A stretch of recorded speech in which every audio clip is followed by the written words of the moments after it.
यो प्रदेशमा मुख्यमन्त्री अब प्रत्यक्ष निर्वाचित व्यवस्था गर्ने र यो विधायकी जिम्मा पालिकाका प्रमुखहरूलाई दिने गरी संविधान संशोधन गरेर अगाडि लैजानको लागि मन्त्रालय सम्हाल्ने मन्त्रीज्यूहरू केही सेवा सुविधा र सुरक्षा सहित काठमाडौँ बस्ने, मन्त्रालयको सचिवले पनि भेट्न नपाउने भनेपछि जनताले भेट्न पाउँछन् कि नै?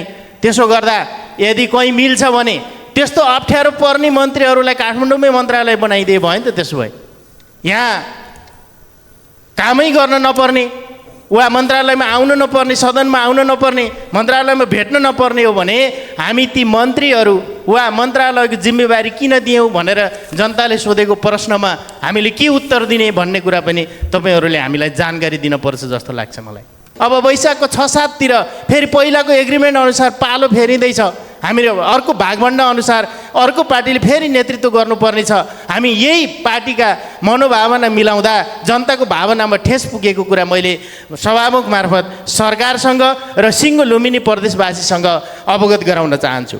सरकारले र राजनीतिक दलहरूले, विशेष गरी सरकार सञ्चालन सम्बद्ध राजनीतिक दलहरूले के कुरामा ध्यान दिनु पर्यो भने हामीलाई जनताले दिएको जनभावना र अहिलेको परिवर्तित समयअनुसार यी मन्त्रालयका सङ्ख्याहरू घटाउने र खर्च कम गर्ने र मितेबै हुने मात्रै नभएर जनताको आवश्यकता अनुसारको डेलिभरी दिने किसिमको चुस्त मन्त्रीमण्डल गठन गर्नको लागि मैले आग्रह गर्न चाहन्छु।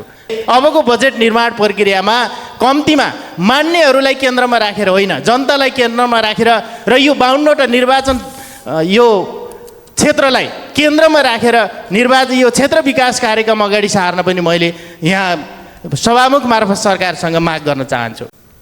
मान्य सभामुखज्यू, सर्वप्रथम त यो परिवर्तनका सम्भाग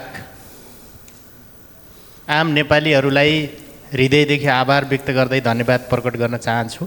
सँगसँगै यो परिवर्तन पश्चात देशको नेतृत्व गर्नको लागि जिम्मा पाउनुहुने सम्पूर्ण सङ्घीय माननीयहरूलाई बधाई तथा शुभकामना व्यक्त गर्न चाहन्छु भने सँगसँगै नवगठित सङ्घीय मन्त्री परिषदको सिङ्गो टिमलाई जनचाहना अनुसार सफलताको शुभकामना व्यक्त गर्न चाहन्छु। मैले आज थोरै कुरा मात्रै सदनको बिचमा राख्दै हामी पनि यो जनचाहना अनुसार अगाडि बढ्नुपर्छ भन्ने कुरा बोध गराउने अनुमति चाहन्छु। हामी यो लुम्बिनी प्रदेश तुलनात्मक हिसाबले हेऱ्यौँ भने मिनी नेपालको रूपमा हेर्ने गरिन्छ।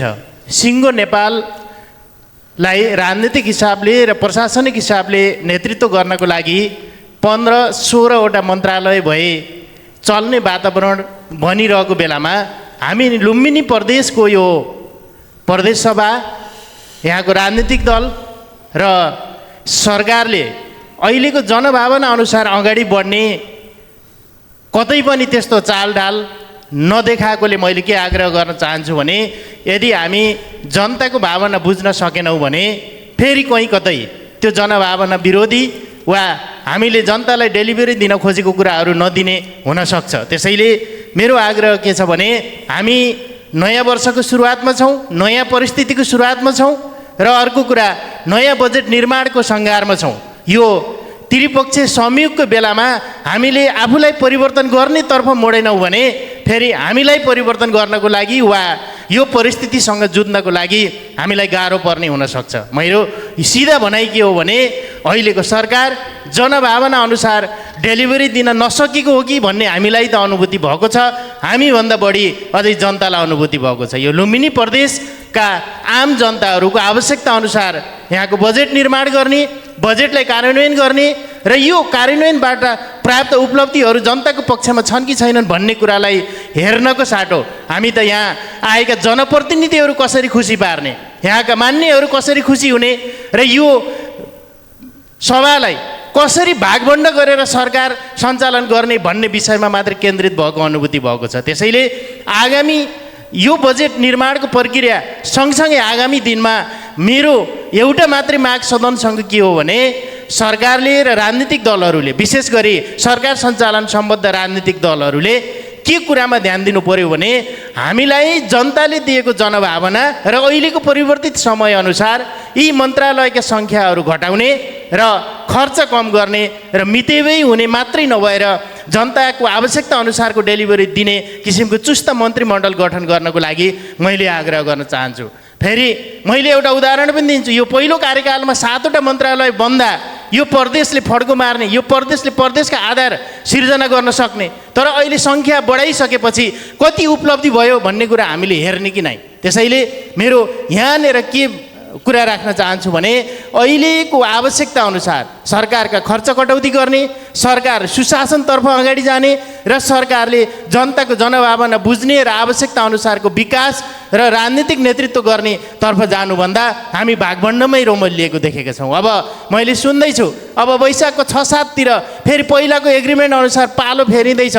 हामीले अर्को भागभण्ड अनुसार अर्को पार्टीले फेरि नेतृत्व गर्नुपर्ने छ। हामी यही पार्टीका मनोभावना मिलाउँदा जनताको भावनामा ठेस पुगेको कुरा मैले सभामुख मार्फत सरकारसँग र सिङ्गो लुम्बिनी प्रदेशवासीसँग अवगत गराउन चाहन्छु। अब हामी बजेट निर्माणको प्रक्रियामा छौँ। बजेट निर्माणको प्रक्रियामा फेरि अर्को कुरा उठ्न सक्छ। यहाँ प्रत्यक्ष निर्वाचित र समानुपातिक बिचमा विभेद भयो, अन्याय भयो भनेर फेरि आन्दोलन हुने करिब तयारी छ। त्यसैले अबको बजेट निर्माण प्रक्रियामा कम्तीमा मान्नेहरूलाई केन्द्रमा राखेर होइन, जनतालाई केन्द्रमा राखेर र यो 52वटा निर्वाचन यो क्षेत्रलाई केन्द्रमा राखेर निर्वाचन यो क्षेत्र विकास कार्यक्रम अगाडि सार्न पनि मैले यहाँ सभामुख मार्फत सरकारसँग माग गर्न चाहन्छु। र सँगसँगै हामीले अघिल्लो पटकको सरकारले सुरुवात गरेको सुशासन र मितव्ययिताको अभियानलाई अगाडि लैजानको लागि दोहोरो जिम्मेवारी रहेका वा समान प्रकृतिका काम गर्ने इकाइहरूलाई